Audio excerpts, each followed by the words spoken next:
agama ini, nampaknya kita sudah mendapatkan sebuah titik temu, Ya, ya kan? ya, Betul nggak?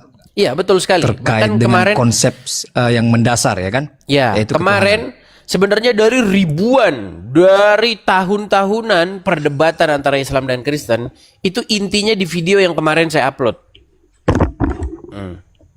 yang mana itu? Yang saya berdebat dengan seorang mualaf, namanya itu si Mangungsong. Dia mualaf dia. Substansinya apa? Substansinya yaitu bahwasanya kita ini ya berbakti kepada, kalau kami Kristen ya, kami Kristen berbakti kepada Bapa di sorga, beribadah kepada Bapa di sorga itu dengan cara berbakti kepada Roh Kudus dan berbakti kepada Yesus. Seperti itu. Nah, sementara kalian berbakti kepada Allah dengan cara berbakti kepada Muhammad, kepada Rasulnya, seperti itu. Iya, betul. Sudah selesai Betul itu. begitu. Nah, coba Selesai sekarang sudah itu, finish. iya, itu udah selesai kita. Nah, maksud saya begini, Ustadz Azam. Bang Bagaimana Azam ini? lah, jangan yang Ya udah itu. Azam. Oke, Ente Azam. ini kadang-kadang. Bagaimana ini kiat-kiat dari Anda ini untuk menyadarkan orang-orang yang masih awam ini, orang-orang yang seiman dengan Anda yang masih awam, bahwasanya sebenarnya kalian ini itu menjadikan Muhammad sebagai Rob kalian, begitu.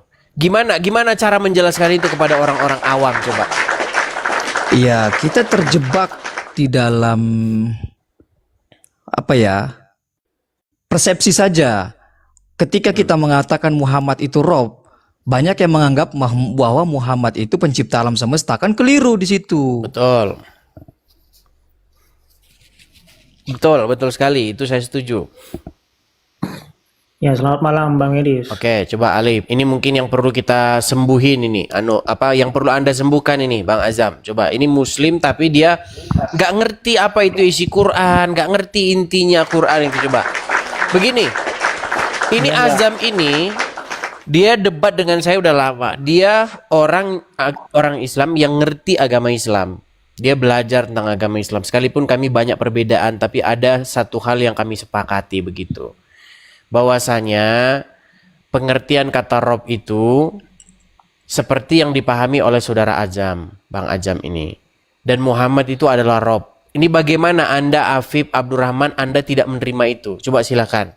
Saya mau nonton dulu lah. Gimana metode menyembuhkan orang-orang Islam yang awam ini? Gimana Bang Azam? Silakan. Ya, silakan kontra dulu. Ya, silakan.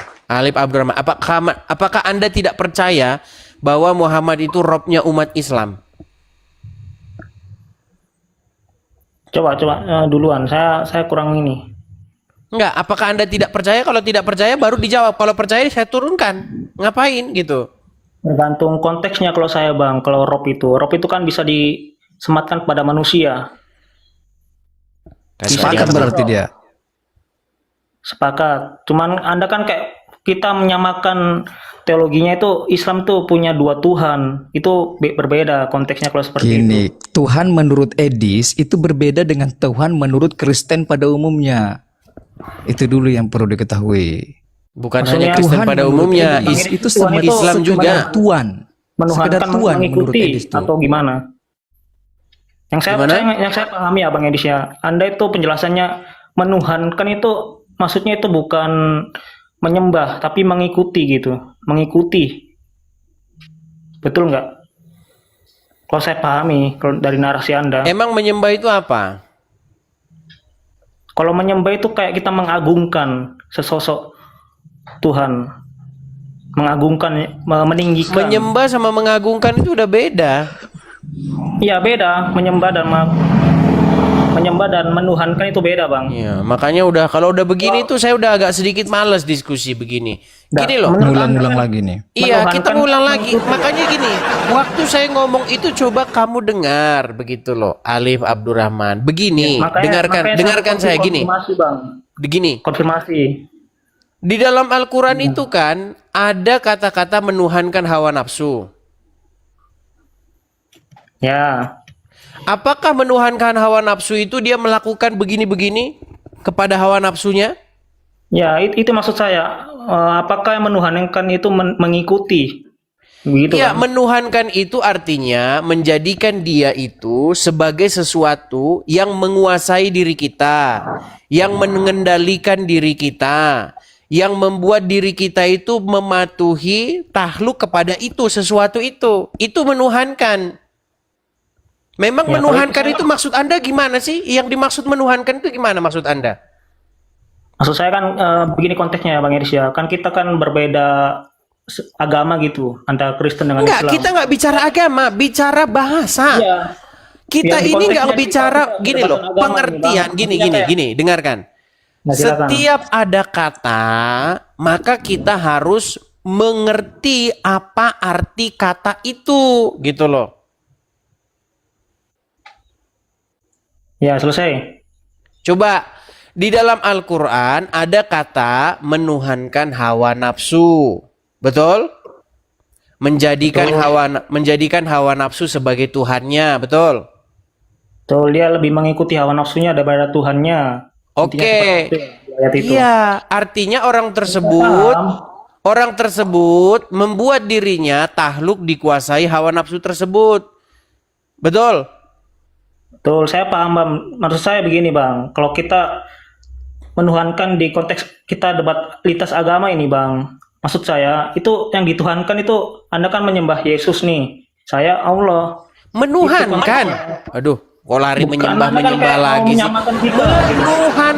Menuhankan. Enggak. Yang saya perhatikan, Bang, di sini kayak mau memframing Islam Bukan itu punya dua memframing Tuhan, gitu. gini loh, bukan memframing gini loh. Ya, begitu saya menangkapnya, Gini, Bang. bisa nggak seseorang itu akhirnya menuhankan setan? Bisa nggak dia? Bisa. Iya. Kenapa disebut dia menuhankan setan? Karena dia menyerahkan dirinya, menyerahkan kepatuhannya, ketaklukannya kepada setan tersebut. Sehingga setan itu menjadi majikannya dia, menjadi penguasanya dia. Contoh, orang yang korupsi. Nah, ketika dia mengulurkan tangannya mengambil barang milik orang lain, berarti dia kan dikuasai oleh setan. Atau dia Ya. ketika dia menjadi seorang pembunuh misalnya. Karena apa? Karena dia dikuasai oleh setan. Seperti itu. Ya, jadi apa permasalahannya, kan tidak ada kan permasalahannya, Bang. Nah, di dalam bahasa Arab, di dalam pengertian bahasa Arab, ada di situ dikatakan menjadikan sesuatu sebagai robnya atau menjadikan sesuatu sebagai ilahnya. Nah, coba sekarang kata rob ini dulu. Coba Bang Azam. Bang Azam, secara kaidah bahasa, apakah kata rob itu bisa ditujukan kepada seseorang di mana seseorang itu memerintah, mengatur, mengendalikan sesuatu atau memiliki sesuatu? Jadi di Al-Jasiyat yang dikatakan oleh Edis, afaro'aita manittakhadha, apakah kamu tidak melihat orang-orang yang mengambil, menjadikan hawa nafsunya sebagai Tuhan? Tuhan yang digunakan pada ayat tersebut, original teksnya adalah ilah. Ilah ini artinya sudah sederajat dengan sesembahan. Karena umat-umatnya Musa dulu juga dikatakan mereka meminta ilah lain selain Allah gitu. Itu dalam perspektif Al-Quran. Ya. Nah, sementara Rob ini tidak sejajar, tidak sama dengan ilah. Dia hanya pemilik, pemilik. Hanya sekedar pemilik dan kepemilikannya terbatas. Jika merujuk kepada konteks-konteks tertentu. Saya Rob Buddha, Robul Bait gitu. Edis Robul Komal gitu, dan seterusnya. Nabi Muhammad Rob Buddha, Robul Ummah, dan seterusnya. Begitu. Rob itu pemilik, ilah itu ya hampir setara dengan sesembahan lah, setara dengan sesembahan, itulah ilah. Nah, memang Nah, ada orang yang menjadikan hawa nafsunya itu sebagai ilah. Artinya segala sesuatunya itu diperturutkan dengan hawa nafsunya. Begitu. nah sekarang begini Alif Abdurrahman, apakah Anda setuju bahwa kedudukan Muhammad di tengah-tengah umat Islam, dia itu sebagai satu sosok yang kepadanya seluruh umat Islam itu harus sami'na wa ta'na? Ya, betul. Berarti kepada Muhammad seluruh umat muslim harus mendengar dan taat, betul? Betul. Nah, Ya, berarti mungkin Bang, saya tahu sebenarnya arahan itu kemana. Jelasnya kita tuh berbeda gitu. Kita tuh tidak bukan gini. menuhankan dua Tuhan. Berarti kedudukan gini, Nabi kalau Muhammad Anda itu begini, Tuhan. begini Alif Kalau kita Abdurrahman. mengikuti Nabi Muhammad, Sedikit, kita sedikit mengikuti gini, juga Tuhan, gini. Bang. Dengar gini. Bener nggak? Kalau Anda tanya orang Kristen, kepada seluruh orang Kristen yang ada di bumi ini, dia itu wajib dia itu nurut taat sama Yesus. Itu wajib. Hukumnya itu adalah kewajiban. Kalau Anda tidak nurut, tidak taat sama Yesus, berarti Anda itu nggak bisa dibilang Kristen. Anda itu hanya KTP-nya aja Kristen. Begitu. Nah, sekarang Masalahnya begini. begini, Des. Ya, silakan. Untuk kepada Nabi Muhammad, bukan sebuah kewajiban mutlak taat kepada dia. Ada sesuatu yang sifatnya itu ya ditaati boleh, tidak ditaati juga boleh. Itu namanya sunnah. Begitu. Tidak Nah. wajib dilaksanakan. Baik. Seperti memelihara janggut, ya kan? Umat Islam memang harus mengikuti, tapi kalau nggak melihara juga nggak masalah. Nah, Nah, berarti tidak segala-galanya harus ditundukkan kepada Nabi Muhammad. Nah, sehingga Muhammad tidak setara dengan Tuhan. Dia hanya setara dengan Rob. oke. Begitu. Tapi sebelum ke situ, Bang Azam, begini. Apakah diperintahkan begitu? Kalau tidak diperintahkan, tentu saja boleh tidak ditaati karena tidak diperintahkan. Saya kasih contoh, ya. Apakah Tuhan Yesus pernah memerintahkan kalau mati harus pakai jas? Atau kalau mati harus misalnya pakai peti? Nggak pernah diperintahkan ada. itu. Nggak Artinya ada. begini Bang Azam, kalau tidak diperintahkan berarti ya boleh-boleh saja. Nggak usah dikerjakan, orang nggak diperintahkan kok. Nah, contoh misalnya begini. Apakah Muhammad memerintahkan untuk memanjangkan jenggot? Iya. Nah, kalau memerintahkan berarti namanya perintah. Menurut Al-Quran, wajib tidak ketika Allah dan Rasulnya memerintah sami'na wa ta'na? Begini ya, mungkin ini ya nggak apa-apa. Ini mungkin bagian dari keterbatasan informasi. Saya sedikit berikan penjelasan. Di dalam Islam, apa-apa yang diperintahkan Nabi itu tidak semua wajib, selagi tidak ada ancaman untuk meninggalkannya. Begitu, misal peliharalah janggut. Ada nggak ancaman ketika kita meninggalkannya? Kalau tidak ada, berarti statusnya hanya sunnah. U'fulliha waqsus syawarib. Panjangkanlah janggut dan rapikanlah kumis. Nah, itu perintahnya. Tapi ketika orang meninggalkan hal tersebut, ada nggak ancamannya? Diancam neraka gitu? Nggak ada. Berarti itu kedudukannya hanya sunnah. Lain halnya ketika Nabi memerintahkan, jagalah sholat. Barang siapa yang meninggalkannya, maka faqad kafar, dia telah kafir. Nah, berarti itu ada ancaman. Maka wajib untuk melaksanakannya. Seperti itu pemahaman mainstreamnya umat Islam. Baik. Gitu, Edis. Tetapi begini Bang Azam, bukankah barang siapa yang membantah Rasulnya, barang siapa yang durhaka, apakah ketika Rasul memerintah, lalu orang tersebut tidak taat, maka dia dihukumi durhaka kepada Rasulnya? Tergantung perintahnya tadi kan saya katakan. Ketika kedudukan perintahnya wajib, ketika dia mendurhakai, maka dia ya orang yang durhaka. Ketika perintahnya tidak Tapi wajib. dari mana dikatakan itu wajib tidak wajib? Karena nggak ada di situ kalimat wajib tidak wajibnya. Ketika ada ancamannya, maka berarti perintah tersebut wajib. Seperti sholat tadi saya katakan kan. Ini perintahnya ketika meninggalkan ada ancamannya, neraka atau kafir. Oh, berarti perintahnya wajib.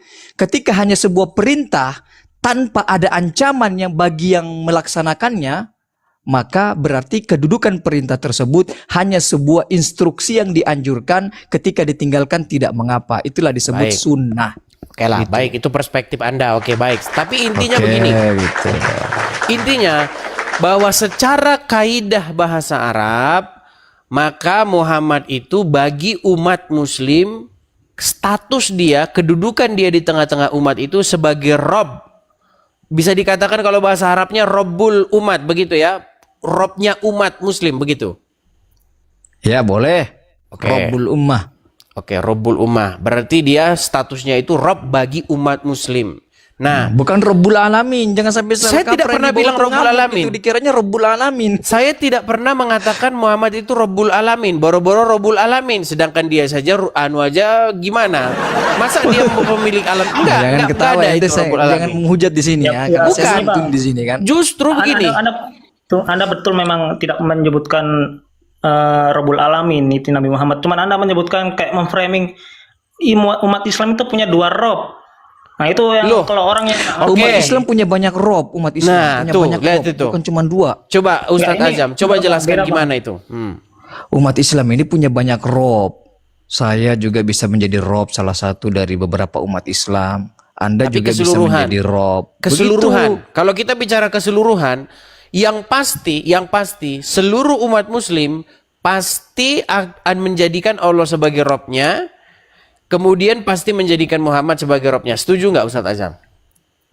Itu setuju, tapi tidak bisa dibatasi begitu kalau rob. Rob itu banyak. Jangan membatasi. Ya, Rob bagi seluruh umat loh. Karena belum tentu gini. Karena kalau misalnya umat muslim, misalnya si A, ya kan, menjadikan bosnya sebagai Robnya, tapi kan umat muslim si B tidak. Itulah. Makanya kita harus berbicara keseluruhan, seluruh umat gitu. Berarti kalau kita berbicara seluruh umat, artinya tidak ada yang terkecuali. Seperti itu. Nah, coba sekarang saya tanya Abdurrahman dulu. Apakah Anda setuju bahwa bagi seluruh umat muslim, Allah itu adalah Robnya, Robbul ummah? Rabbul alamin kalau Allah, Adis. Enggak, bagi umat. Kita bukan ngomong bagi alam, bagi umat. Enggak, kalau di dalam Islam, gini saya bantu jelaskan. Ini kekeliruan soalnya. Kalau di dalam Islam, Mungkin Tuhan saya itu turun dia aja, Bang tidak Edis. punya umat. Sedikit. Tuhan itu punya Biar hamba. Anda dulu, sebentar sedikit. Gini, Ustadz Azam. Kalau kita ngomong seluruh alam, berarti di situ ada orang Kristen, ada orang Buddha. Setuju? Setuju. Nah, apakah bagi orang Kristen Allah itu adalah Rob? Begini, terlepas diakui atau tidak, itulah keyakinannya seperti itu. Tidak bisa kita arahkan ke tempat yang lain. Begini, kalau bagi orang Kristen Allah itu adalah Rob, maka Allah pasti punya posisi atau punya kedudukan di tengah-tengah umat Kristen. Tetapi tidak ada orang Kristen yang menyerahkan dirinya dalam ketundukan dan kepatuhan kepada Allah. Begini, Prabowo itu presiden, baik diakui ataupun tidak oleh orang-orang yang membangkang terhadapnya. Sederhananya seperti itu. Prabowo adalah presiden Republik Indonesia bagi siapa saja yang mengakuinya atau tidak. Itu sah. Bedanya begini. Apakah bisa orang yang hidup di dalam batas-batas wilayah kesatuan Republik Indonesia, ya, apakah bisa dia dalam posisi misalnya presiden mengeluarkan yang namanya perintah atau dekrit, misalnya menurut undang-undang misalnya boleh setiap laki-laki tidak boleh gondrong misalnya. Oke. Ketika dia mengeluarkan satu perintah itu, setiap orang yang tinggal di Indonesia itu tidak akan mungkin bisa menolak itu.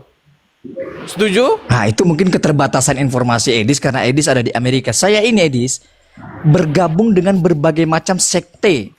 Jadi ada orang-orang yang memang menentang kebijakan-kebijakan pemerintah, bahkan tidak mau tunduk dan patuh terhadap satupun garis undang-undang yang ada di negara ini. Jadi ada begitu. Jadi bisa saja perintah Prabowo A, orang tersebut melakukan B. Ada yang seperti itu. Iya, berarti posisinya dia tidak menerima Prabowo sebagai robnya. Iya, begitulah kedudukan Allah dalam konsep Islam untuk alam semesta. Dia adalah Tuhan untuk alam semesta, kendati banyak orang yang tidak memindahkannya. Oke, Gitu. berarti kesimpulannya bagi orang tersebut dia tidak menjadikan Allah sebagai Robnya. Setuju? Betul, seperti Nah, iya. Prabowo tadi. Betul. Dia adalah presiden bagi Republik Indonesia, kendati banyak orang yang tidak mengindahkan perintahnya dan tidak mengakui kepresidenannya. Oke, artinya bagi orang tersebut dia tidak mau menerima dia sebagai presiden, walaupun nyata-nyata Ya. dia seorang presiden. Tapi bagi dirinya kan tidak, betul?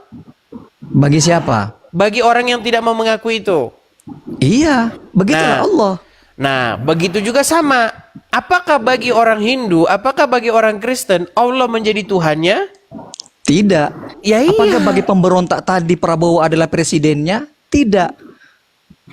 Nah, Jadi makanya kita harus sekarang bedakan Bang siapa Edi, saya subjek boleh dan tanya objek. sebentar supaya Oke, biar kita tidak sedikit melebar gini. Yang jelas kepada siapakah umat muslim menyerahkan kepatuhan dan ketundukan? Kepada Allah dan Rasulnya. Kepada Allah dan Rasulnya. Selesai sudah. Kepada Allah dan Selesai Rasulnya. gitu. Udah Ini, Bang, selesai. Pokoknya mau intinya memahami itu adalah pemikiran Anda juga, statement Bang. terakhir. Bentar ya, Bang. Itu Menurut itu Bang Edi sini- itu sudah kesimpulannya. Makanya kepada Iya, siapakah gini? Kepada siapakah Kristen menyerahkan ketundukan dan kepatuhannya? Kita nggak bicara Kristen satu persatu ya, person per person, tapi keseluruhan kepada Bapa, Putra dan Roh Kudus. Udah selesai. Selesai. Makanya Dan- kalau dan kita apakah kalau itu kita Rabbul berbicara Alamin, Bang? Makanya Semuanya kalau itu kita Rabbul berbicara Alamin. mengenai jumlah gini, saya lihat yang berdebat orang-orang awam ini itu kan mempermasalahkan jumlah. Contoh, berapa jumlah kuriosmu? Nah, banyak orang-orang Islam itu terus-menerus mempermasalahkan kalau dibilang 3, maka mereka akan ketawa. Hihihihi. Kuriosmu ada 3. Hihihi. Menjadi sesuatu yang menurut sudut pandang orang-orang Islam menjadi satu kelemahan kalau kuriosnya, robnya itu ada 3. Sementara kalian itu punya 2. Coba Bang Azam jelaskan Baik. dulu itu. Gimana itu? Edis begini, saya kan ini sudah banyak menjelaskan Islam ya, dan saya juga tertarik sebenarnya, Dis. Kiranya Mungkin saya Edis turun dulu, Bang sudi Edis, ya. untuk mengajari Kristen kepada saya, boleh nggak? Oke. Silakan. Iya, karena saya lihat silakan. Edis ini pemahaman Kristennya letter-let terhadap apa yang tertulis di dalam kitab suci begitu. Jadi saya ini sebenarnya ingin mempelajari saya naik di sini tadi. Jadi saya ingin bertanya sebenarnya. Ini serius bertanya ya, bukan main-main. Silakan. Menurut Edis dari pemahamannya dalam mendalami kitab sucinya sendiri, Ya. pencipta alam semesta. Ya, kita nggak bicara Tuhan, Rob, tidak. Tapi pencipta alam semesta ini siapa sebenarnya? Baik. Jadi kalau itu pertanyaannya, jawaban singkatnya itu adalah Bapa di surga, YHWH. Nah, pertanyaan selanjutnya, bagaimana cara dia menciptakan? Nah, dia menciptakan itu dengan logosnya. Apa itu logos? Logos itu adalah pikiran, kehendak, akal budi, perkataan, firman. Itu kalau bahasa kita. Nah, makanya dia menjadikan langit dan bumi dan segala isinya itu dengan itu. Nah, siapa logosnya itu? Nah, ini masih menjadi misteri. Siapakah logosnya itu? Apa logosnya? Bukan siapa ya, tapi apa logosnya itu? Apa akal budinya itu? Nah, akal budinya itu, pikirannya itu mengejawantahkan diri di dalam daging yang kami kenal sebagai Yesus. Nah, apakah yang menciptakan langit dan bumi itu daging Yesus? Jawabannya tidak. Nah, mungkin nanti jadi bingung lagi coba. Enggak. Saya nggak bingung. Nggak bingung saya. Jadi yang menjadikan langit dan bumi dan segala isinya itu adalah Bapa di sorga. Bagaimana cara dia menjadikan langit dan bumi dan segala isinya? Dengan cara berfirman. Dengan cara berlogos. Pikiran atau akal budinya itu yang menjadikan langit dan bumi dan segala isinya. Nah, sekarang akal budinya itu nuzul. Firmannya itu nuzul kalau pakai bahasa Islamnya itu menjadi manusia. Nah, apakah manusia Yesus itu yang menciptakan langit dan bumi? Daging itu yang dilahirkan Maria? Jawabannya enggak. Oke. Tetapi siap. Yesus sebagai logos, sebagai sang firman. begitu. Berarti menurut Kristen, saya katakan Kristen aja bukan Edis ya. Menurut Kristen bahwa pencipta alam semesta itu adalah YHWH tadi, Iya. Bapa di sorga, begitu? Iya, iya. Oke, siap. Ya itu aja saya ingin konfirmasi. Kan sedikit-sedikit kan belajarnya. Itu kan? sama Kepada itu sama sumbernya kayak langsung, begini. betul nggak? Itu sama kayak begini, sama kayak begini. Kalau misalnya kita perlu jawaban-jawaban yang bersifat organisasi kenegaraan, atau kalau kita perlu jawaban-jawaban yang sifatnya itu birokrasi, siapa yang membangun jalan tol? Misalnya ada jalan tol dari Jakarta ke Surabaya. Pasti dia akan merujuk kepada presiden. Karena dia yang menjadi simbol. Walaupun pada prakteknya di lapangan, presiden itu tidak pernah yang namanya bangun jalan. Ya, saya paham. Berarti dalam hal ini bahwa jika pembangun jalan tadi pemilik otoritas tertingginya adalah presiden, maka untuk alam semesta ini pemilik otoritas tertinggi adalah Bapa atau YHWH tadi, Ya, bukan Yesus, begitu? Yesus diberikan. Jadi otoritas itu diberikan saya kepada paham Yesus. Itu tidak usah terlalu jauh lagi. Makanya Tuhan Yesus pernah berkata segala sesuatu segala kuasa baik di sorga dan di bumi telah diberikan kepadaku. Begitu. Ya, saya pernah baca itu. Nah, sekarang yang menjadi problem adalah kesadaran kita bahwa sebenarnya di dalam iman Anda nih, Ustadz Azam. Bang Azam lah, cuman Yaudah, Bang Azam. Oke. Sebenarnya begini. Bagaimana sih cara seseorang supaya seseorang itu mengikuti taat sama Allah?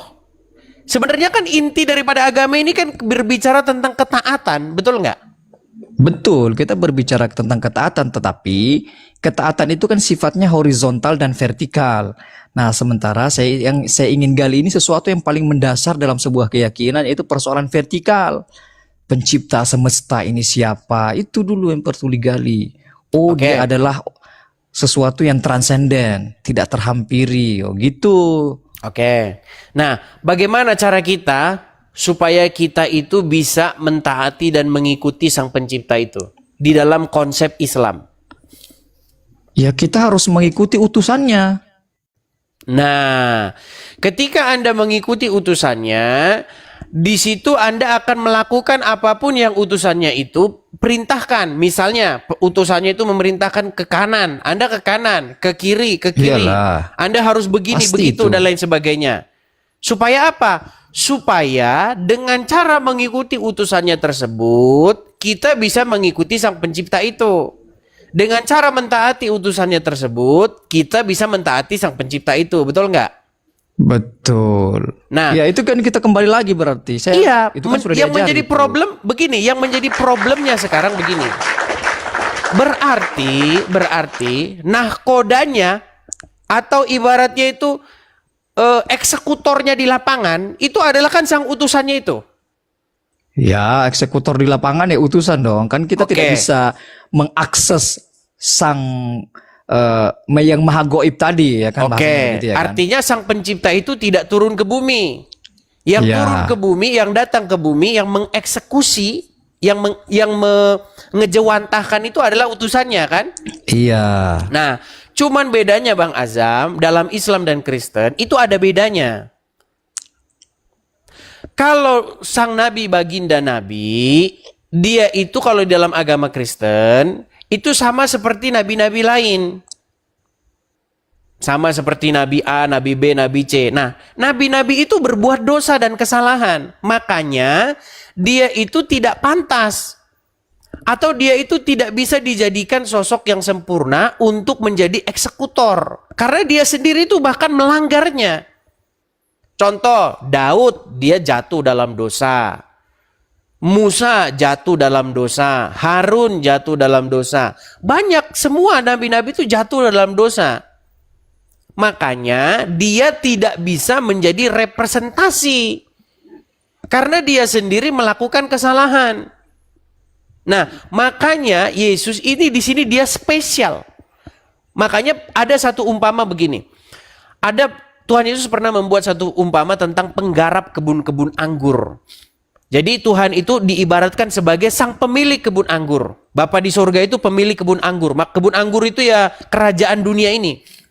Oke. Nah, Bapa di surga ini memberikan imam-imam, ulama-ulama untuk mengurus ini. Tapi ternyata mereka ini korup. Begitu loh. Mereka ini melakukan yang namanya memanfaatkan, memperkaya diri atau apapun lah perbuatan-perbuatan dosa. Oke, sudah pernah saya dengar tuh. Contoh kan ceramah misalnya, ente kan di VT kan. Iya, misalnya begini, contoh misalnya. Misalnya nih, ada kan Tuhan itu kan ingin menjadi raja di bumi tapi lewat wakil. Karena dia itu kan bukan daging dan tulang. Pencipta langit dan bumi di dalam Alkitab dikatakan dia itu tidak seperti kita. Dia itu mengatasi segala akal manusia. Dikatakan langit adalah singgasananya dan bumi adalah tumpuan kakinya. Nah, bagaimana dia menjadi raja di tengah-tengah bumi? Dengan wakil. Wakil yang pertama itu Adam. Tapi gagal Adam ini, jatuh dalam dosa. Begitu. Nah, kemudian sudah paham itu. Kemudian dikasih raja-raja yang lainnya. Ternyata semuanya jatuh dalam dosa. Daud jatuh dalam dosa perempuan, ya. Salomo jatuh dalam dosa, Musa jatuh dalam dosa, semua jatuh dalam dosa, gagal semua. Nah, makanya di dalam perumpamaan kebun anggur itu dikatakan diutus nabi-nabi itu. Semua dibunuh, semua di ini, semua di. Akhirnya sang pemilik kebun anggur itu mengutus anaknya sendiri. Nah, makanya Yesus ini beda sendiri. Dia beda, nggak seperti nabi-nabi yang lain. Nah, sekarang posisinya begini Ustadz Azam. Di dalam agama Islam, oke Bang Azam, saya tanya. Di dalam agama Islam, yang ingin saya tanyakan kepada Anda, apakah kedudukan Muhammad itu, dia itu berdosa atau tidak? Baik. Ini. Kalau kita sudah, ini kan saya bicara secara global ya, secara umum ya. Menanyakan terkait dengan siapa pencipta alam semesta. Tadi Edis mengakui bahwa penciptanya adalah YHWH atau Bapa. Nah, ketika kita sudah bicara dosa, nah ini sebenarnya sudah masuk dalam doktrin spiritual yang mendalam. Karena pahala dan dosa itu sesuatu yang tidak bisa dideskripsikan. Itu doktrin internal agama masing-masing. Itu sudah terlalu jauh tadi pembahasannya, cuma saya nggak potong. Jadi bukan, jelaskan aja dulu karena kan kalau masalah alam semesta. Kalau ngomong pencipta kan kita beda. Bagi kami pencipta alam semesta itu Bapa di surga. Karena begini, dosa menurut agama masing-masing itu berbeda. Oke, dosa tapi sebelum ke situ, agamanya Edis belum tentu dosa menurut agama saya. Oke, sebelum ke situ Bang Azam. Agama saya belum tentu dosa menurut agama Edis. Nah, ini kembali ke pandangan subjektif agama masing-masing. Makanya saya tidak fokus kepada doktrinal spiritual itu, tapi saya fokus terhadap sesuatu yang global, yang umum, yang universal, bisa diterima oleh ateis ataupun orang yang beragama. Baik itu. Oke, sekarang begini Bang Azam. Kalau kita ngomong sang pencipta, maka kita itu akan jatuh kepada satu kesimpulan yang berbeda. Bagi kami yang menciptakan langit dan bumi dan segala isinya itu adalah Bapa di surga. Bagi kalian yang menciptakan langit dan bumi dan segala isinya itu adalah Allah. Betul? Betul. Tapi kita berdua, kita semua yang meyakini hal tersebut merujuk kepada substansi yang sama. Yaitu pemilik dan pencipta alam semesta ini adalah sesuatu yang tidak bisa terjangkau. Ketika berdebat nama, itu harus ada hakimnya. Siapa yang benar? Kalau dalam hukum kan begitu. Harus ada kita nggak memperdebatkan nama. Di antara yang bersengketa ini. Oke, kita nggak memperdebatkan nama. Iya, sesuatu yang diperdebatkan ini sama-sama meyakini tidak terlihat. Jangan-jangan sama. Kan kemungkinan itu ada, asas praduga tak bersalah kan? Baik, kemungkinan sama. Nah, sekarang yang menjadi problemnya adalah kita nggak berbicara mengenai siapanya dulu sekarang. Bagaimana cara kita mengikuti dia kan gitu? Bagaimana cara bagaimana cara kita mengikuti ajarannya? Bagaimana cara kita dipimpin, dituntun oleh sang pencipta itu, betul? Iya. Ada yang dengan menempuh jalannya sendiri, ya, entah dia bersemedi di gua, dia menyendiri atau apa, ya, entah dia melakukan ritual ini dan lain sebagainya. Nah, kalau menurut agama Islam, caranya bagaimana? Caranya taat sami'na wa ta'na kepada Rasul, taat dan tunduk kepada Muhammad, betul? Iya. Nah, kalau di dalam agama Kristen, caranya taat dan tunduk kepada Mesias dan Roh Kudus, dengan Yesus dan Roh Kudus. Oke? Oke. Nah, sekarang pertanyaannya begini. Sosok yang kepadanya kita taat dan tunduk ini, kita periksa gitu loh.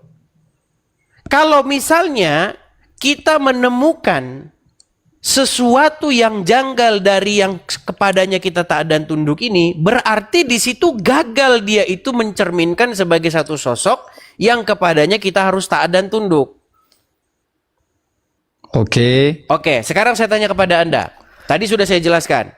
Yesus dan Roh Kudus di dalam agama kami adalah sosok yang tak bercacat celah, tidak melakukan dosa. Makanya dia itu merupakan representasi daripada Bapa di sorga. Pertanyaan saya kepada Bang Azam di sini, karena kita harus naik kelas ini. Jangan bicara sang naik kelas pencipta kita, terus. iya. Naik kelas. Gini, Naik kelas kita, jangan muter-muter terus.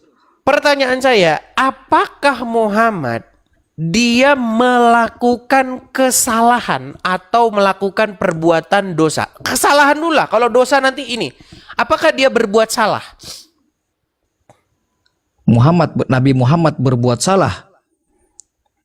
Ya, begini. Jangan Salahnya takut ini sama dalam- umat loh, gini. Enggak Kebenaran takut umat. adalah kebenaran. Karena begini, kalau kita Iya, ngikut-ngikutin harus umat, kita memilih nggak jelas kita pilihan-pilihan akhirnya. diksi yang baik. Gini. Coba silakan.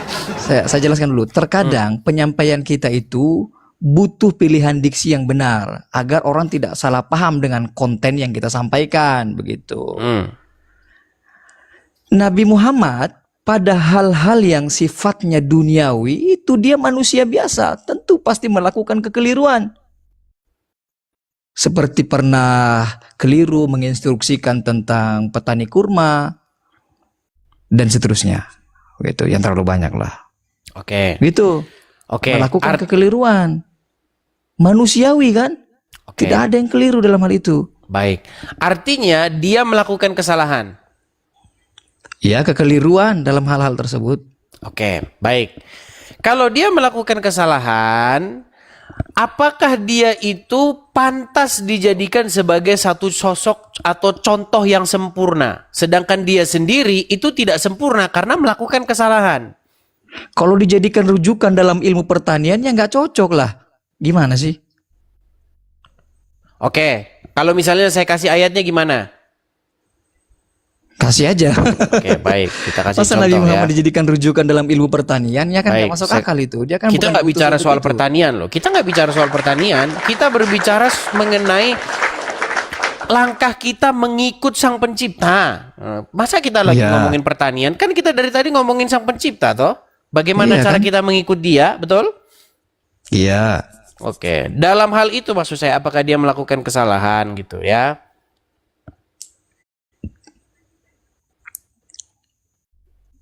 Lah Muhammad Ya. juga datanya.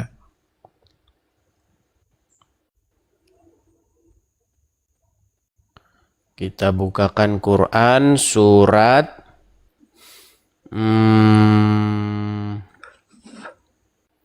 Al-Fat ayat yang kedua ya.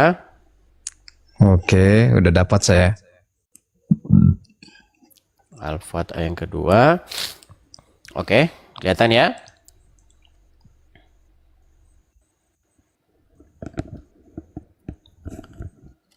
Sudah kelihatan Bang Ajam di atas dia ini? Iya. Liyaghfira lakallahu ma taqaddama min dzambik.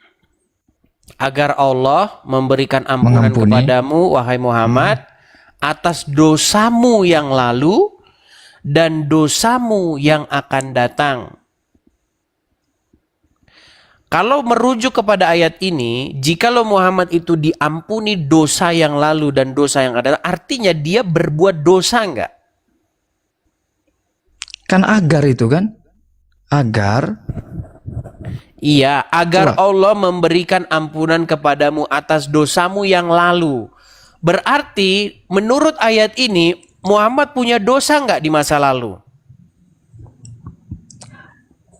Dosa dia mungkin sebelum diangkat menjadi nabi kan? Oke, artinya dia berdosa kan? Sosok Muhammad kan nggak mungkin Muhammad itu jadi Muhammad ketika dia Jadi kalau kita bilang dosa ini berarti kembali kepada doktrin agama ya. Iya kan? Karena Gimana? beda-beda nih menurut Kristen, ketika kita dirampok orang misal atau ya ketika kita bersengketa dengan orang, kita harus banyak mengalah ya kan, katanya kalau ditampar pipi kanan kasih pipi kiri. Berarti kalau kita melawan dalam hal ini hukumnya dosa. Ya enggak? Sementara di dalam Islam tidak. Makanya kita luruskan lagi, dosa dalam perspektif siapa nih? Oke, sebelum kita bicara mengenai dosa dalam perspektif siapa, yang saya maksudkan begini. Di sini kan jelas-jelas, atau kita baca dulu dari ayat pertamanya ya. Ya, sesungguhnya kami baca aja. Coba ayat pertamanya. Oke. Sesungguhnya kami telah memberikan kepadamu kemenangan yang nyata. Terus. Agar Allah memberikan ampunan kepadamu, wahai Muhammad, atas dosamu yang lalu dan yang akan datang. Nah, kalau sudah disebutkan di sini atas dosamu, berarti Muhammad digambarkan oleh Al-Quran sebagai orang yang memiliki dosa nggak? bisa berdosa mungkin di masa lalu sebelum menjadi nabi, ada kekeliruan-kekeliruan yang dianggap sebagai dosa dalam doktrin agama, bisa. Oke, Bisa saja begitu. baik. Nah, kalau dia berdosa, nah sekarang kembali lagi sebagai percontohan. Bagaimana kita mengikuti satu contoh tapi sampel yang dia itu sendiri salah gitu loh. Jadi ibarat kata begini, bisa nggak kita mengikuti lampu merah atau traffic lamp begitu, tetapi traffic lampnya itu kadang-kadang salah. Ini kan bisa menjadi malapetaka, begitu loh. Baik. Nah, itu kan menurut perspektif Edis bahwa sosok yang diikuti itu harus tidak memiliki dosa, begitu kan? Kalau dia Betul? memiliki dosa, bagaimana dia menjadi sosok Iya, tidak yang bisa diikuti. Artinya sama kita betul. gitu loh. Dia sama dengan kita. Kita juga kadang-kadang Iya. salah. Begitu. Ya, baik. Saya akan ikuti nih. Barang yang Nah, salah begini. tidak- Barang yang salah tidak mungkin dijadikan sampel atau prototipenya. Nggak mungkin. Maka dia harus dibuang begitu. Karena dia barang cacat. Ibarat kata begini, kalau kita mau memproduksi gelas ini sebagai prototipenya itu harus yang perfect.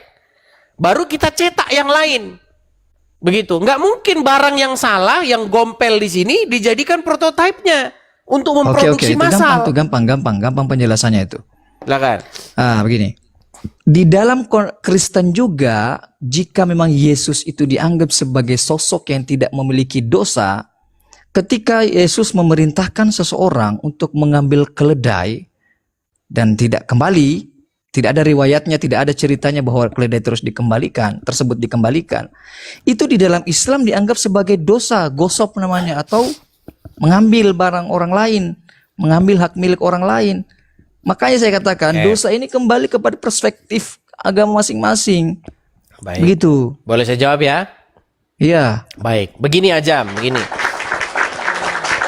Pertama-tama, kita itu jangan menggunakan yang namanya kecacatan berpikir. Ada berbagai macam logical fallacy atau cacat berpikir yang sudah dibukukan ya. Ada berapa itu? 13 atau berapa itu model-model kecacatan berpikir. Itu tolong dibuang jauh-jauh. Begini, kalau misalnya tidak tertulis di situ sesuatu, bukan berarti bahwa sesuatu itu tidak terjadi. Saya kasih contoh misalnya. Contoh nih. Kalau misalnya saya mengabarkan kepada Anda sebuah berita. Bapak Jokowi hari ini pergi naik sepeda. Itu informasi pentingnya. Apakah sampai selamanya Pak Jokowi itu dia naik sepeda terus? Dia di sepeda terus dia. Karena nggak digambarkan dia turun dari sepeda. Menurut saya ini kecacatan logika, cacat berpikir. Nah, pada waktu peristiwa itu dikatakan bahwa Tuhan Yesus menyuruh murid-muridnya untuk mengambil satu keledai di sana yang tertambat. Nanti kalau pemiliknya ada, maka katakanlah bahwa Tuhan memerlukannya dan ia akan segera mengembalikannya. Nah, memang tidak disebutkan di situ dikatakan lalu Yesus mengembali, karena itu bukan peristiwa yang mau dilaporkan. Penulis Injil itu melaporkan poinnya. Poin mengembalikannya itu bukan esensial. Begitu. Sama seperti misalnya, saya ingin melaporkan bahwa Bapak Jokowi hari ini olahraga naik sepeda. Itu esensi beritanya. Tapi tidak saya beritakan setelah itu Bapak Jokowi turun dari sepeda, lalu sepedanya itu bukan itu, ngapain ngabarin itu gitu loh. Karena itu bukan yang mau dilaporkan. Yang mau dilaporkan adalah bahwa Bapak Presiden itu olahraga naik sepeda. Itu poin pentingnya. Nah, apakah kita akan menyimpulkan bahwa Bapak Presiden tidak pernah lagi turun dari sepeda? Karena dikatakan dia olahraga naik sepeda. Sebelum diberitakan dia berhenti olahraga naik sepeda, artinya dia tidak berhenti-berhenti. Sampai sekarang dia masih goes sepeda. Nah, ini yang saya sebut dengan cacat logika. Nah, sebelum ke sana lagi Azam, sebelum ke sana. Sekarang begini. Kalau kita berbicara mengenai apa yang sudah disepakati dalam Islam dan apa yang disepakati dalam Kristen, maka kita akan sepakat. Di dalam Kristen disepakati bahwa Yesus adalah sosok yang tidak bercacat celah. Dosa tidak ada padanya, tipu tidak ada padanya. Seperti itu. Nah, tetapi di dalam Al-Qur'an dikatakan bahwa sang baginda di situ dikatakan dia berdosa. Begini, saya berusaha untuk menggunakan logika yang tadi. Bagus sekali itu logikanya. Itu adalah cara saya untuk menjawab kembali. Silakan. Ketika ada seseorang yang menjamin orang lain terhadap sebuah perkara, belum tentu perkara tersebut dilakukan sama orang tersebut. Seperti begini, di sini kriminal ceritanya. Misal nih, atau enggak orang biasa lah gitu. Saya selaku polisi atau selaku ahli hukum mengatakan, ini Edis orang biasa ya, nggak melakukan apa-apa, netral nih. Langsung saya katakan kepada Edis, karena kamu sudah tunduk dan patuh sama saya, pokoknya kesalahan apapun yang kamu lakukan, saya pasang badan. Padahal belum tentu kamu melakukan kesalahan. Karena saya hanya berlaku sebagai seorang penjamin. Begitu juga Nabi Muhammad. Dikatakan oleh Allah, liyaghfirolakallahu ma taqaddama min dzambik, supaya agar aku mengampuni seluruh dosa-dosamu yang lalu dan yang akan datang. Ini kan belum terjadi yang akan datang, tapi sudah ada jaminan. Berarti kedudukan di dalam ayat ini berfungsi sebagai jaminan tadi. Terima kasih atas logikanya berikan kepada saya tadi. Begitu. Okay. Tapi di situ tidak ada kalau loh. Ayat itu tidak berbunyi kalau. Agar kan? Agar sama kalau itu beda Azam. Agar Allah mengampuni dosamu yang lalu. Kalau misalnya saya katakan begini, agar saya melunasi hutangmu yang lalu, berarti Anda punya hutang tidak? Begini, kan dengarkan, kan ada instruksi di awal tadi, inna fatahna, sesungguhnya kami telah menjadikan kamu orang yang menang, gitu kan? Dan seterusnya dan seterusnya. Oke. Kalau misalnya saya katakan kepada Azam, kalau misalnya saya katakan begini kepada Anda, Bang Azam, agar saya menghapus hutangmu di masa lalu, berarti Anda wajib punya utang nggak? Ingat. Dan yang akan datang ada nggak? Dan yang akan datang. Oke. Kalau misalnya saya katakan agar saya menghapus hutangmu di masa lalu, berarti Anda wajib punya utang tidak? Berpotensi berhutang. Nabi Muhammad kan sebelum menjadi Rasul, dia kan manusia, sangat tidak menutup kemungkinan mungkin dia melakukan kesalahan-kesalahan. Namanya juga manusia kan? Oke, berarti di sini Anda sudah mengakui. Baik. Mata qaddama min dzambi, yang akan datang ini tidak ada kepastian. Bahkan tidak mungkin terjadi. Itu hanya sebuah jaminan. Begitu. Baik. Artinya begini. Artinya bahwa Anda di sini sudah mengakui bahwa Muhammad melakukan yang namanya perbuatan dosa di masa lalu. Terus? Oke. Pertanyaannya sekarang, apakah sesuatu yang berdosa, apakah sesuatu yang bercacat celah itu bisa dijadikan sebagai contoh?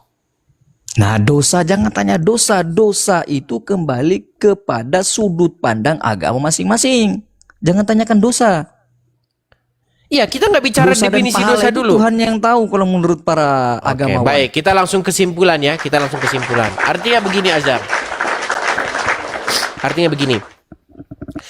Kalau kita berbicara mengenai sampel yang sempurna, itu sudah pasti Muhammad sang baginda itu akan gagal menjadi contoh yang sempurna. Karena apa? Karena dia sendiri tidak pernah dikatakan suci, terpelihara, jauh terlepas daripada dosa. Sementara di dalam Al-Quran, sosok yang suci, sosok yang terpelihara, itu adalah sosok Isa. Betul?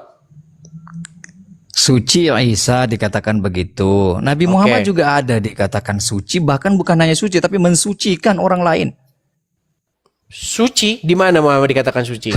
Mensucikan orang lain. Ketika kita mensucikan orang lain, maka harus suci dulu. Nah, Begitu. bagaimana dia Logika bisa sederhananya mensucikan orang begitu. lain sementara dia tidak suci? Bagaimana mungkin kita bisa mensucikan orang lain sementara kita tidak suci? Begitu. Betul, makanya itu. Bagaimana dia mensucikan orang lain kalau dia tidak suci? Nah, masalahnya Makanya dikatakan Nabi ayat yang Muhammad itu begini, mensucikan ayat yang orang barusan- lain, liuzakihim.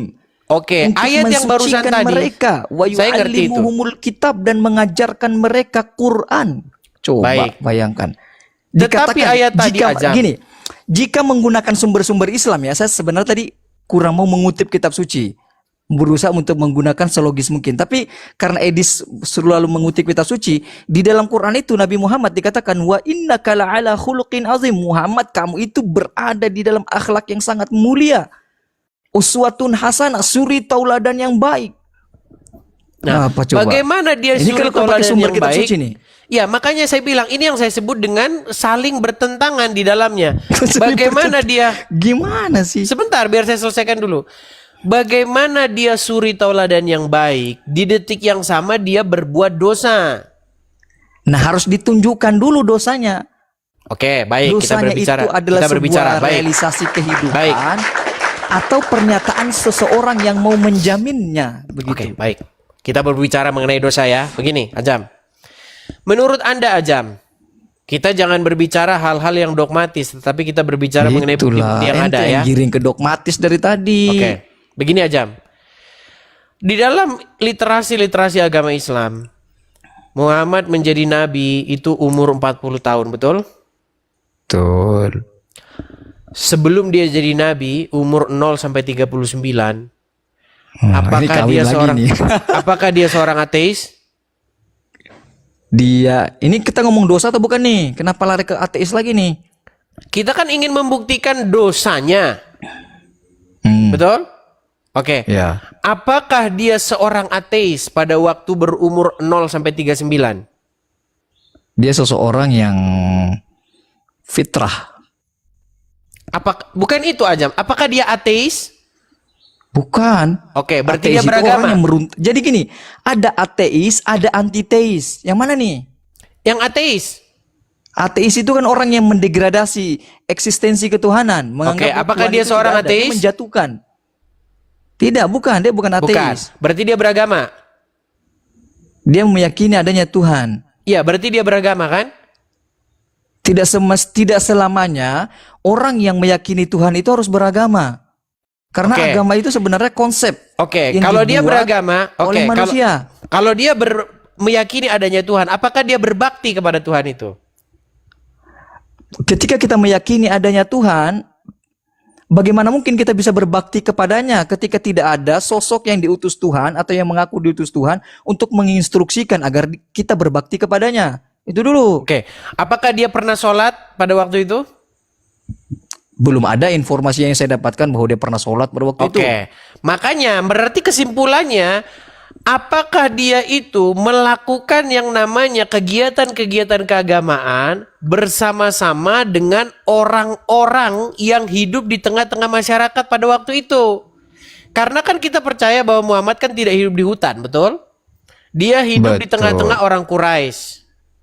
Betul? Betul. Nah, ketika dia hidup di tengah-tengah orang-orang Quraisy tersebut, apakah dia juga melakukan kegiatan-kegiatan seperti orang-orang Quraisy tersebut? Contohnya, dia pergi ke Ka'bah.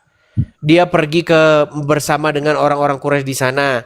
Karena kalau dia tidak dikatakan demikian, bagaimana mungkin dia punya nama di tengah-tengah masyarakat itu? Bahkan dia adalah orang yang mendamaikan orang yang bertikai ketika mereka ingin menempatkan Hajar Aswad secara bersama-sama, betul? Betul. Jadi terkait dengan nama itu gampang sekali penjelasannya.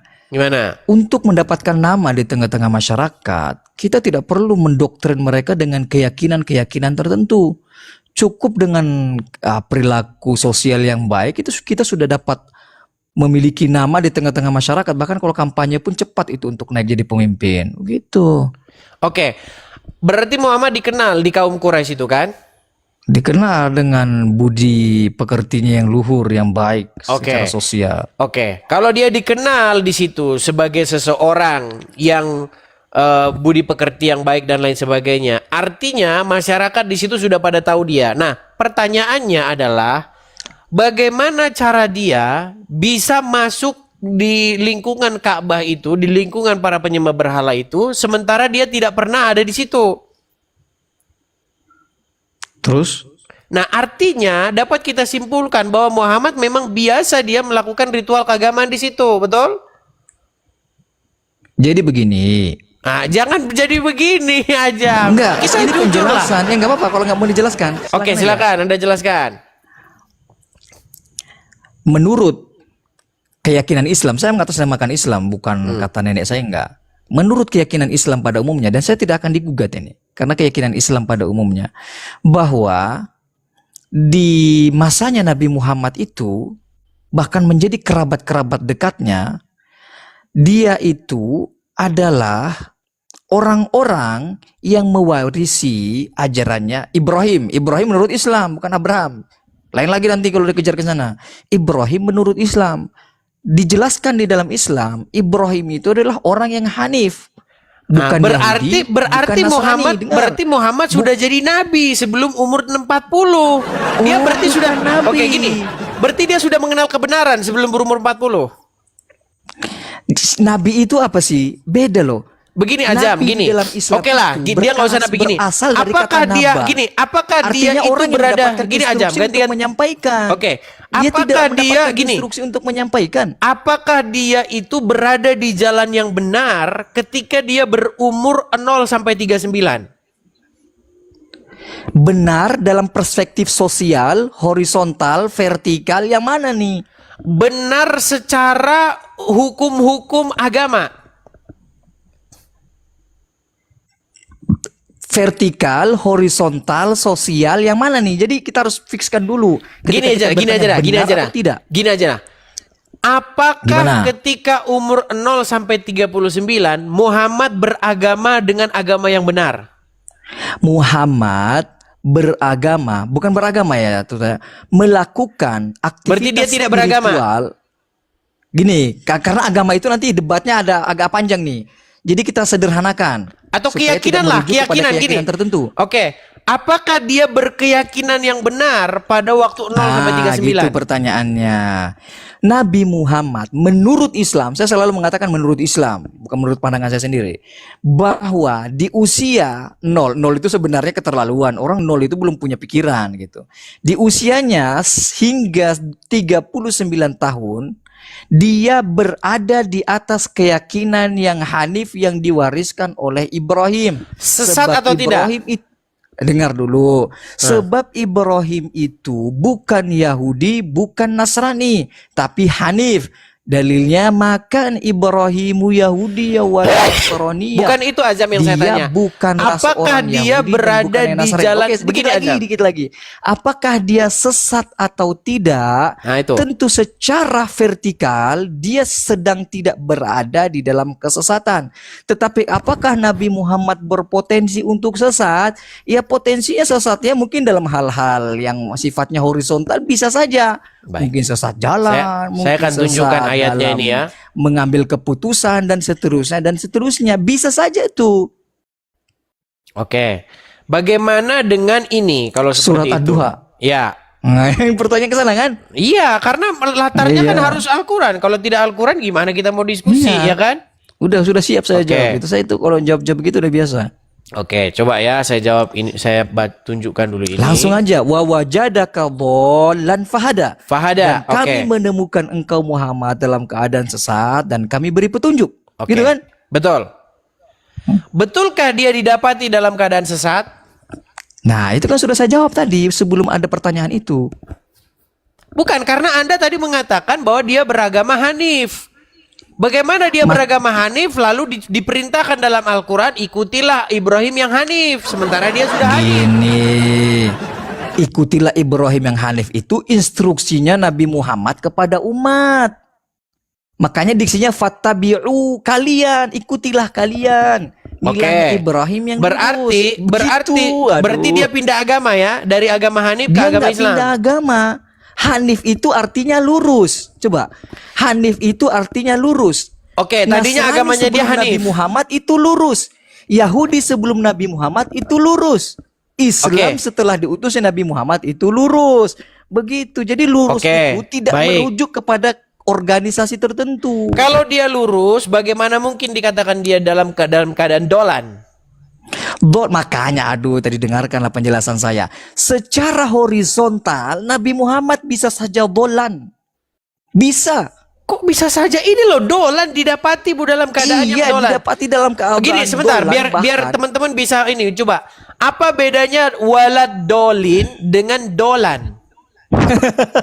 Coba. Dolan itu satu sederhananya, bolin itu banyak. Banyak. Itu sederhananya Artinya, gitu loh. artinya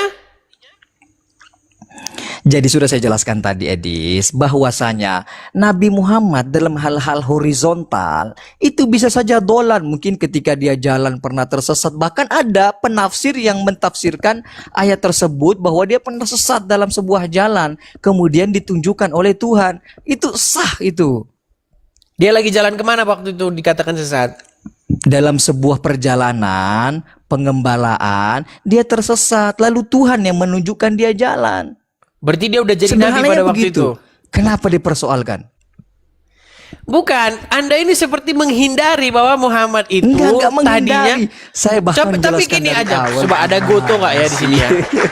Saya lihat dulu, ada goto nggak di sini? Kalau ada goto, baru cocoknya ketemu dengan goto. Goto ini dia seorang pendebat Muslim dan dia mengakui itu loh, bahwa sang baginda itu dia seorang penyembah berhala pada waktu umur 0 sampai 39. Saya udah dengar perdiskusian Edis dengan Goto itu banyak ada beberapa poin yang keliru menurut saya itu pada saat itu. Saya lupa ada yang jelas ada itu. Oke, Cuma saya kalau nggak ingat. begitu kenapa dikatakan begini Azam? Kenapa dikatakan dia berada di dalam kesesatan? Itu poin penting. Karena kalau misalnya Nggak dia ada sejak wawajat dan kami ditemukan ini kan bisa saja kamu lagi jalan-jalan didapati dalam keadaan sesat, fahada, maka kami tunjukkan kamu jalan. Kan bisa. Itu diksi umum, tidak merujuk kepada sebuah kesalahan yang masa sifatnya dikatakan dia Muhammad spiritual atau jalan-jalan vertikal. betulan? Berarti diberi petunjuk jalan. Karena ayat tersebut selanjutnya berbicara lalu kami beri Anda petunjuk. Berarti petunjuk yang diberikan kepada Muhammad bukan petunjuk hidup, tapi petunjuk jalan raya, peta, betul? Bisa saja. Lah kalau hanya Fahada sekedar itu kan peta, gini, Dis. kalau gini Itu sebentar, kan diksi umum. kalau begini berarti Anda membuat satu gambaran bahwa petunjuk yang diberikan Allah kepada Muhammad itu adalah petunjuk jalan raya, bukan petunjuk jalan Begini. hidup. Ada itu Mana? kesimpulan, itu asumsi namanya. Loh, Ini kan kita Ajam, berbicara sedikit biar konteks kita dari gantian sebuah dulu gini ayat. Ajam, sedikit. Oke, silahkan. Apakah petunjuk yang diberikan Allah kepada Muhammad adalah petunjuk jalan dalam pengertian jalan menuju kepada Allah atau jalan raya? Jadi petunjuk itu hudan. Sementara yang di ad-duha itu diksinya huda fahada. Kami tunjukkan. Oke. Bukan kami beri jalan petunjuk, raya tapi atau kami tunjukkan. jalan raya atau jalan menuju kepada Tuhan? Jalanan apa saja, karena diksinya umum. Kalau jalan raya, iya, tapi kan kita harus simpulkan yang dimaksud di situ jalan raya atau jalan hidup. Kalau jalan Jadi raya, jalan raya itu kalau jalan raya artinya gini, sebentar. Kalau jalan raya artinya Islam tidak bisa Anda jadikan sebagai petunjuk hidup, tapi petunjuk jalan raya. Contoh, kalau Anda kesesat di jalan, bisa dibedakan Anda harus belok kiri atau belok kanan. harus bisa dibedakan Ajab nih. tidak nyambung. Gimana Jalan Ajab? petunjuk dan kami tunjukkan. Coba. Petunjuk dan kami tunjukkan beda. Petunjuk itu sesuatu yang berbeda dengan kami tunjukkan. Kalau kami tunjukkan kemungkinan besarnya itu jalanan, tapi petunjuk itu kemungkinan besarnya adalah pedoman. Begitu cara memahaminya. Kalau begitu kesimpulan yang lebih logis dan lebih masuk akal, tersesatnya di situ, tersesat di jalan raya betulan, belok kiri atau belok kanan, jalannya kuda atau jalannya keledai, atau jalan kaki, atau jalan dalam pengertian jalan hidup. Sini saya luruskan lagi. Jalan raya itu baru ada di istilah pada masa kini, di mana raya itu dipahami bahwa sebuah jalanan yang ramai, maka disebut jalan raya. Kampung raya disebut sebagai kampung yang ramai, maka disebut raya. Aduh, Begitu. Maka Ajam pada saat kayaknya itu mau belum ada jalan raya, mengulur-ngulur. karena jalanan sepi. Ajam, iya saya ngerti. Kalau kita berbicara jalan di zamannya Rasul, pastilah bukan jalan aspal. Pastilah Iya, jalannya masih gitu, jalan-jalan harus kontekstual kalau pastilah ngomong. jalan-jalan setapak, setuju? Iya, setuju gitu. Harus yang menjadi kontekstual. pertanyaan, apakah dia tersesat di jalan raya sungguhan seperti itu atau jalan hidup? Dia tersesat di jalan raya, di Jalan sebuah jalan, raya. bukan jalan hidup. Kalau jalan Gitu raya, cara memahaminya. kalau jalan raya berarti Anda harus menyimpulkan bahwa petunjuk yang diberikan Allah beda. kepada Gini, Aduh, jangan Ajam, suka membuat biarkan saya asumsi selesai dulu. pribadi. Ajam, Oke, biarkan saya silakan. selesai dulu. Iya, Berarti Anda silakan. harus menyimpulkan bahwa petunjuk yang diberikan untuk meluruskan kesesatan itu adalah petunjuk jalan raya. Makanya Anda lebih cocok mengatakan Al-Quran itu adalah peta Google Map. Bukan gitu. Al-Quran gimana? petunjuk. Sementara pada saat itu Nabi Muhammad ditunjukkan. Coba Anda bedakan. Coba saya Apa bedanya kasih petunjuk dengan ditunjukkan? saya kasih dulu sebenarnya kalau ada Goto ini pas ini Enggak Goto bisa ini nggak ngomong bedakan? sama dia. Petunjuk dengan saya tunjukkan.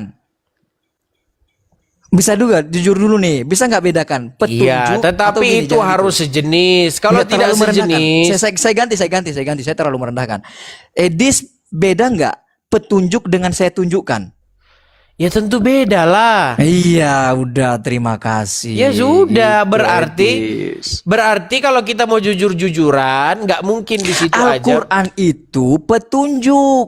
Al-Quran itu petunjuk. Hudan namanya, hudan. Sementara di surat Ad-Duha itu ayat 7 kalau saya tidak salah, itu hada. Ditunjukkan, beda sekali itu. Hudan dengan hada itu beda. Fahada, maka kami tunjukkan. Tunjukkan apa? Sementara Al-Quran itu hudan, dia berlaku sebagai petunjuk. Ya, ditunjukkan apa? Begitu. Nanti mungkin Edis kalau belajar Islamnya sama saya, agak toleran saya cara mengajarinya. Diam aja, jangan malu-malu. Oke, sudah dulu Edis ya. Kita mungkin capek kita ini udah Capek, malam di tempat saya. baiklah. Sulawesi saya jauh. Baiklah, oke. Terima kasih Edis ya. Istirahat, sama-sama. Di sini kalau dengan saya nggak menghujat dia. Selamat malam. Itu cuma Ya. framing aja dia. Oke. Oke, aja saya turunkan. Gitu ya teman-teman yang naik tempatnya Edis jangan caci maki Edis. Edis ini dia fleksibel orangnya gitu. Baik, terima kasih Ajam ya. Oke, makasih Edis ya. Sama-sama. Ya, teman-teman ya, kalau naik diskusi yang baik kan seperti itu. Jangan naik langsung tiba-tiba udah